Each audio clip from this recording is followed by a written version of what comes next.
주식 투자 심플하게 충분하게 스텝스. 네, 안녕하십니까. 하나투자증권 박영훈 센터장입니다. 오늘은 그 글로벌 수소 관련 프로젝트들에 대해서 좀 말씀을 드리고자 합니다. 그 전에 최근에 좀 논란이 됐었던 이야기 하나 좀 먼저 드리려고 합니다. 왜냐하면 최근에 일본 정부는 2029년도까지 그 일본 내 석탄 발전소 2개에 대해서 암모니아와 석탄을 병행해서 사용하는 방안에 대한 계획을 발표를 했어요. 여기에다가 한 2억 4천만 달러를 투자하겠다라고 하는 건데, 이게 참 욕을 많이 먹고 있습니다.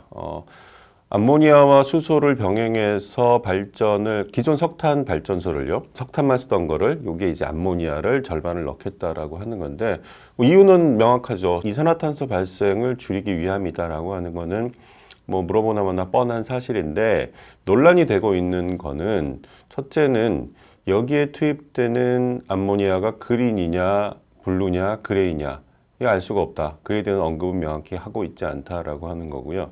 두 번째 이슈는 뭐냐면, 우리가 현재 기술로 암모니아 1톤을 만드는데 투입되는 에너지가 대략 한 14.4메가와트시 정도가 되는데요.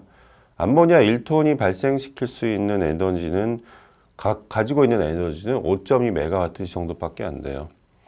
그러니까 대략 3분의 1 정도 수준인 거죠. 그러면 100을 투입해서 발생한 암모니아를 발전해서 쓰게 되면은 열 손실까지 감안하게 되면은 30도 안 될 수도 있다라고 하는 건데, 이거를 진행하겠다라고 하는 건 일단은 이산화탄소 배출을 줄이겠다라고 하는 건데, 이런 상황을 우리가 딱 이렇게 표현합니다. 그린워싱이라는 표현을 하는 거죠. 그린은 아닌데 겉보기 등급만 이제 그린으로 보이게 하는 그러한 행태들을 이야기하는 거죠. 사실 이런 부분들은 일본의 사례뿐만 아니라 국내외를 통틀어서 상당히 좀 많이 발생하고 있는 것도 분명히 맞습니다. 그래서 이것과 관련돼서 유엔이 작년 하반기에 언급한 내용이 있었죠.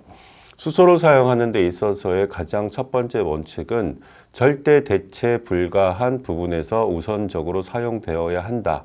여기서 절대 대체 불가라 함은 1차적으로는 산업용 수요를 의미합니다. 예를 들어 철강이라든가 시멘트, 화학 같은 부분에서 1차적으로 사용이 되어야 할 것이고, 남아서 정말 어찌할 수 없을 때 마지막으로 사용되어야 하는 부분이 수소가 잉여로울 때 발전 이렇게 언급을 하고 있고요. 그렇게 되었을 때만 효율적으로 우리가 탄소 배출을 줄일 수 있다라고 하는 건데, 이러한 그린워싱의 행태는 썩 바람직하진 않습니다. 포장만 이제 이쁘게 하는 거고, 실질적으로는 전혀 그러한 행태가 나타나지 않고 있는 거죠. 암모니아는 제가 이 시간을 통해서 몇 번을 말씀드렸습니다만은 1년에 전 세계가 대략 1억 8천만 톤 정도를 소비를 합니다. 그런데 이 1억 8천만 톤의 암모니아를 만약에 우리가 그린으로 전환하고자 한다라고 하면 여기에 필요한 에너지는 연간 한 2600테라와트시 정도 될 텐데요. 2600테라와트시는 어느 정도의 규모냐 하면요, 작년도 전 세계 신재생 발전량의 대략 30% 정도를 쏟아 부어야 하는 규모입니다.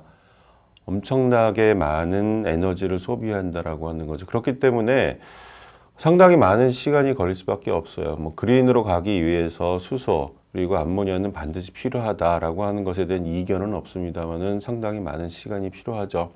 특히 이제 암모니아 같은 경우가 기존 수요도 있는 상황이기 때문에 그거를 신규 수요 부분까지 추가되는 걸 감안해서 우리가 향후 증설하고자 한다면 어쨌거나 암모니아 가격의 강세 역시 불가피할 것으로 보여집니다. 현재 글로벌 기준으로 발표된 수소 프로젝트에 있어서 그린 하이드로진을 만들겠다라는 프로젝트의 85%가 암모니아 설비를 다 병행하고 있다라고 하는 거죠. 그 이유는 뭐냐 하면 결국엔 수출을 하겠다라고 하는 이야기입니다. 수출을 하겠다. 그래서 이레나라고 하는 기관이 있습니다. IRENA. 이거는 뭐냐면 국제 신재생 에너지 협회라고 보시면 될 텐데요. 이레나가 최근 발표한 자료에 의하면 2050년까지 전 세계에서 수소를 킬로그램당 1kg당 1.5불 이하로 생산할 수 있는 이론적으로 가능한 생산 규모는 대략 800만 톤 정도라고 분석한 자료를 발표를 했는데요. 근데 여기서 재밌는 거는 바로 이제 이 그림인데요. 이 그림을 보시면 이게 이레나가 2050년까지 킬로그램당 1.5불 이하로 만들 수 있는 수소의 양이 각 국가 또는 지역별로 어느 정도 되느냐라고 나타낸 그림인데요. 특이한 부분이 있죠. 우리가 눈에 상당히 좀 많이 익은 모습들이 이 그림에서 잡힙니다. 이게 뭐냐 하면 현재 산유국들이죠. 네. 전체 생산량 중에서 가장 많은 비중을 차지하는 게 어디냐? 예, 메나 지역이죠. 중동과 아프리카, 북아프리카 지역. 여기가 2050년 가게 되면 가장 많은 수소를 저렴하게 생산할 수 있는 수소가 가장 많이 나온다. 전체 물량의 50% 정도라고 얘기하고 있고요. 그 다음이 어디냐? 북미. 뭐 지금도 마찬가지입니다만, 그리고 남미, 그리고 호주. 이렇게 되어 있는 상황이고요. 동북아시아는 사실 중국을 제외하고는 전혀 없다. 1.5불 이하로 만들어낼 수가 없다라고 하는 거를 우리가 여기서 또 확인을 할 수가 있습니다. 결국엔 지금 구조대로 간다면 뭐 최근에 문 대통령도 아랍에미리트 가서 뭐 수소 협력 이런 얘기들을 한 걸로 알고 있는데 어쨌거나 우리는 뭐 일본도 마찬가지입니다만은 가진 게 없는 나라들은 결국에는 해외로 나갈 수밖에 없어요. 그래서 이 그림에서 앞서 보여드렸던 그림에서도 확인되듯이 우리가 나갈 때는 어디겠습니까? 예, 북미 아니면 그 호주 정도밖에 없어요. 지리적으로 가까운 데는.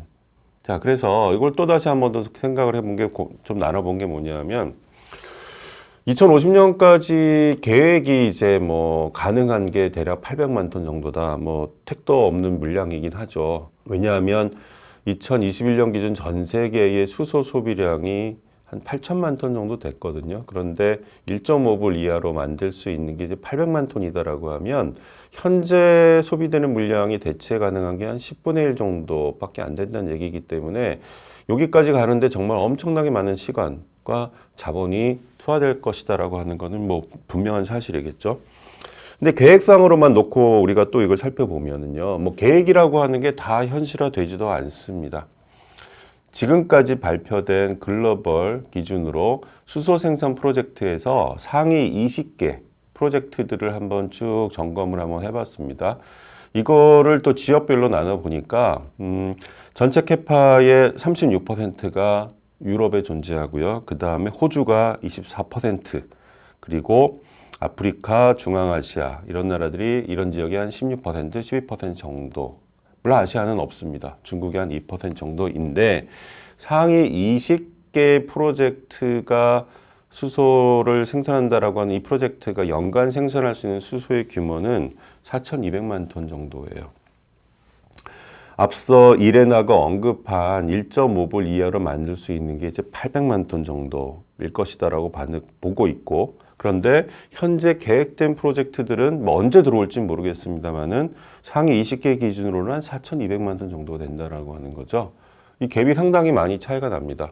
그러면 대체 뭐가 현실적인 거냐라고 하는 부분에 있어서 사실 방향을 종잡을 수 없는 상황인 것도 분명히 맞아요.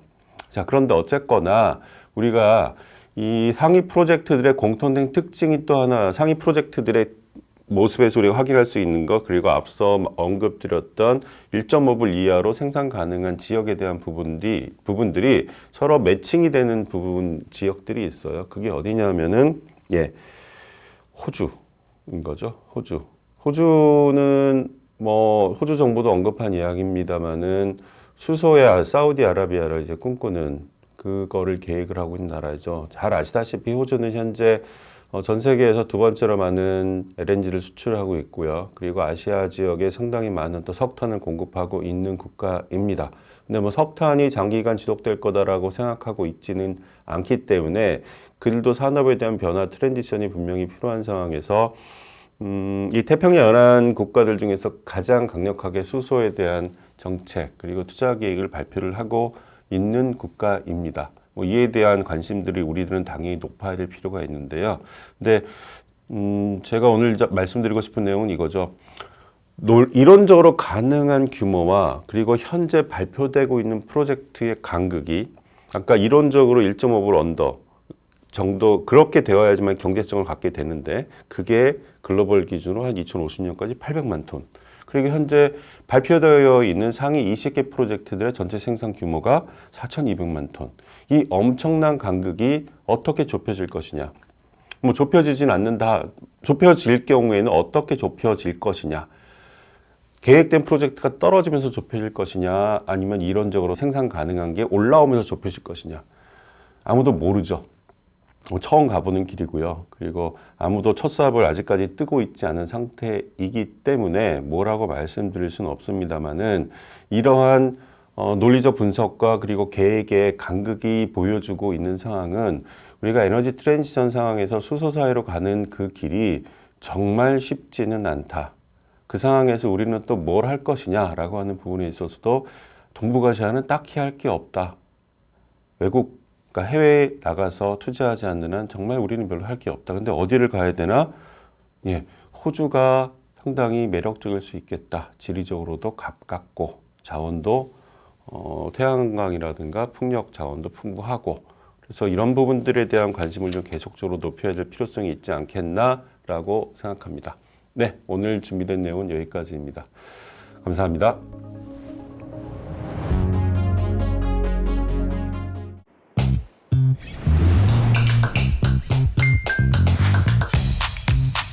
자유롭게